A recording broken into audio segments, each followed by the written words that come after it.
Assalamualaikum warahmatullahi wabarakatuh. Bismillah, alhamdulillah, wassalatu wassalamu ala rasulillah wa ala alihi wa sahbihi wa mawalah, amma ba'du, fala hawla wa la quwata illa billah. Sahabat-sahabat, santri semuanya, seringkali di era kekinian, terutama era milenial, di mana kita dihadapkan pada berbagai hal-hal yang sifatnya di situ kita anggap sebagai sebuah kemajuan teknologi.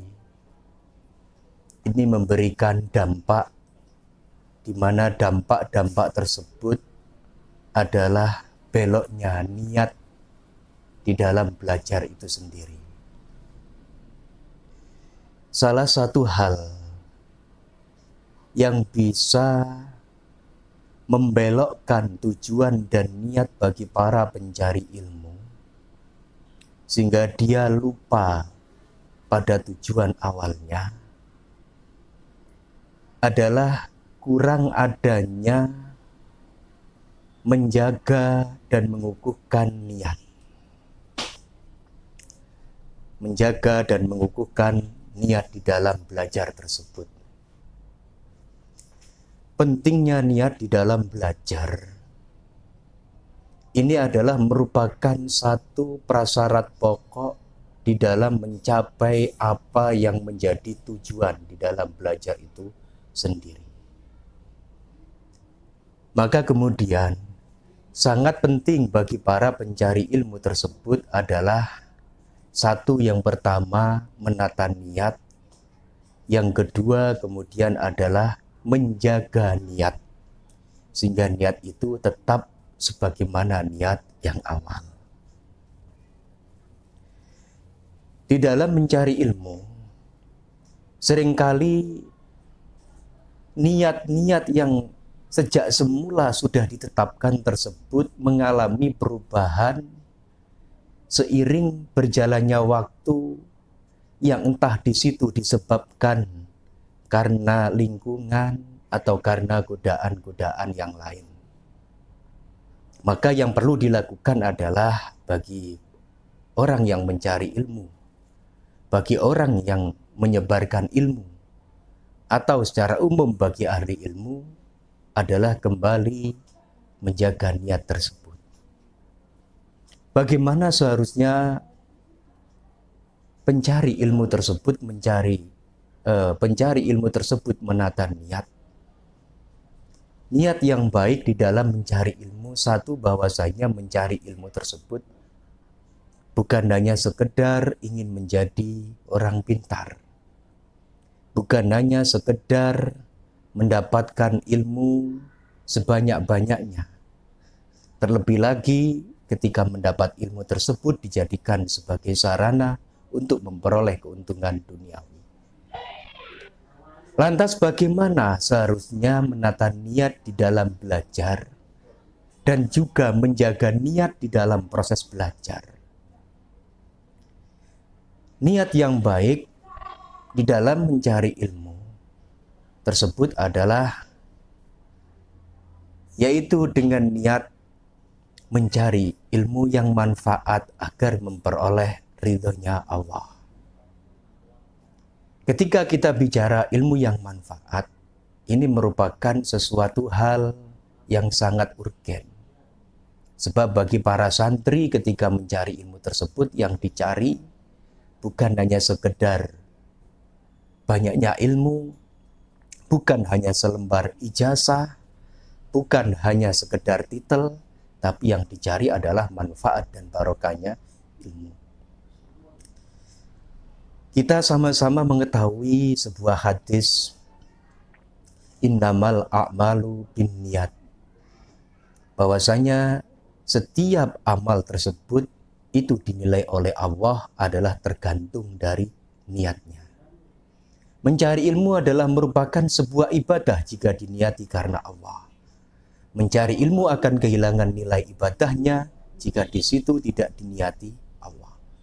Maka salah satu hal termasuk yang bisa merusak fokus, yang bisa membelokkan niat para pencari ilmu, itu adalah karena rusaknya niat itu sendiri. Sebagaimana Imam Sufyan Ats-Tsauri pernah dawuh, yang paling sulit di dalam beramal adalah menjaga niat.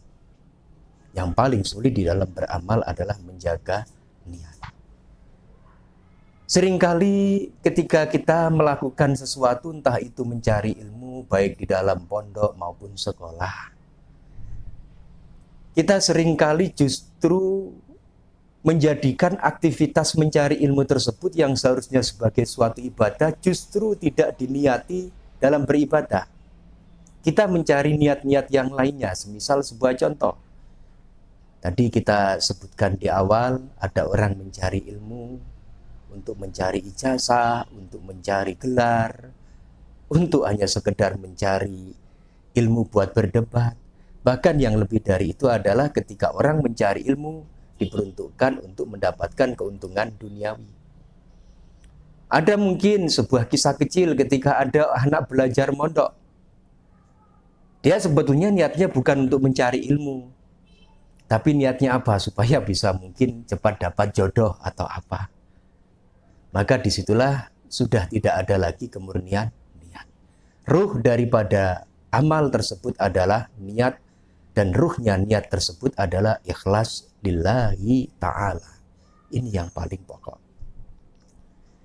Hal kedua, yang bisa merusak fokus seseorang dalam mencari ilmu, kalau tadi yang pertama adalah berubahnya atau rusaknya niat. Yang kedua adalah adanya tujuan yang salah di dalam mencari ilmu tersebut. Ketika ada orang mencari ilmu, tujuannya adalah untuk pamer, memamerkan kepintaran. Orang mencari ilmu dengan tujuan bisa mendapatkan materi atau keuntungan yang bersifat harta benda. Orang mencari ilmu dengan tujuan supaya dipuji, dengan tujuan supaya mendapatkan kedudukan dan sebagainya. Ini juga merupakan salah satu hal yang bisa membelokkan fokus. Maka alangkah lebih baik di dalam mencari ilmu, satu, di samping kita senantiasa menjaga niat agar tetap sesuai dengan kaidah niat yang benar, kita juga mulai menata kembali tujuan-tujuan tersebut di dalam mencari ilmu.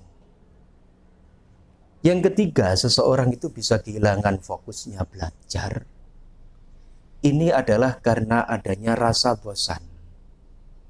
Kenapa orang mencari ilmu itu bisa bosan? Orang mencari ilmu itu bisa bosan biasanya karena terlalu banyak melakukan sesuatu yang bukan terkait atau yang tidak terkait dengan hal-hal yang berbau keilmuan. Kita ambil sebuah contoh. Misalkan ada seorang santri, dia kewajibannya adalah belajar, kemudian dia di pondok, justru banyak melakukan aktivitas yang tidak ada kaitannya dengan belajar.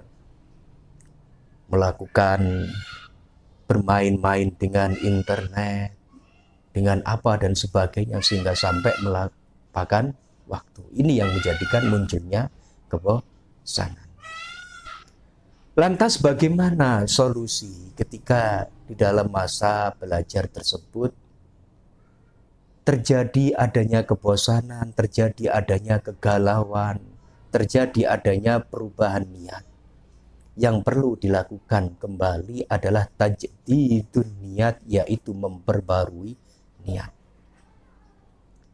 Saya sudah berniat, tapi acap kali kemudian niat itu berubah kembali. Kenapa? Karena seringkali hati mengalami kegundahan. Bisa jadi mungkin ketika kita mengalami kegalauan, kegundahan di situ adalah disebabkan karena adanya maksiatul qalbi atau maksiat hati. Syarat rukun seorang santri itu sebetulnya sederhana banget. satu, yaitu sebagaimana apa yang didahulukan Rasulullah kepada Sayyidina Ali, ya Ali li Sa'id salah satu alamatin. Wahai Ali, ingatlah orang yang berbahagia itu ada 3 tanda. Yang pertama adalah as-salatul jama'ati ma'al imam, yaitu salat bersama dengan imam, yaitu salat berjamaah. Yang kedua adalah mujalasatul ulama, duduk bersama dengan para ulama. Dan yang ketiga adalah kutun halalun, makan halal. Jika ketiga hal ini biasanya ditinggalkan oleh para santri, maka yang muncul adalah mengalami semacam kegalauan, mengalami semacam ketidaktentraman hati, yang di situ bisa mengganggu fokusnya di dalam belajar. Dari dawuh inilah dulu sesepuh dari pondok-pondok menjadikan sebagai suatu syarat rukun bagi santri, yaitu yang pertama sholat jamaah, yang kedua adalah ngaji, dan yang ketiga adalah taat peraturan. Insya Allah ketika 3 hal ini tidak ditinggalkan, tidak dilalaikan oleh para santri, maka fokus di dalam belajar itu akan senantiasa tetap terjaga. Termasuk satu hal lagi adalah belajar untuk bersikap wirai. Sebab apa? Hal yang menguatkan agama itu sendiri adalah wirai. Bagaimana ketika Imam Hasan Al-Basri bertanya kepada Sayyidina Hasan, apakah yang menguatkan agama tersebut? Beliau menjawab, yang menguatkan agama adalah sifat wirai. Dan apakah hal yang dapat merusak agama? Hal yang dapat merusak agama tersebut adalah sifat tamak. Wirai kalau dalam konteks santri bisa kita artikan sebagai tarkul fudul, meninggalkan segala sesuatu yang berlebihan. Al-fudul tersebut adalah bagian daripada meninggalkan sesuatu yang berlebihan meski itu bersifat mubah. Berlebih-lebihan makan, ditinggalkan. Berlebih-lebihan tidur, ditinggalkan. Berlebih-lebihan bicara, ditinggalkan. Meskipun itu semua adalah termasuk hal yang mubah. Maka kemudian ketika hal yang mubah itu bisa dikurangi, ini sama saja sudah merupakan sebuah riyadhah, yaitu olah jiwa, merupakan sebuah tirakat, yang mana riyadhah atau olah jiwa tersebut adalah bagian daripada menguatkan jiwa. Kemudian yang kedua adalah dawamul wudhu, senantiasa dalam keadaan suci kalau kita berpegang kepada kitab-kitab akhlak seperti Ta'lim Muta'alim. Kalau melakukan kebaikan tersebut, entah itu belajar, maka jangan pernah sekali-sekali dalam keadaan tidak suci.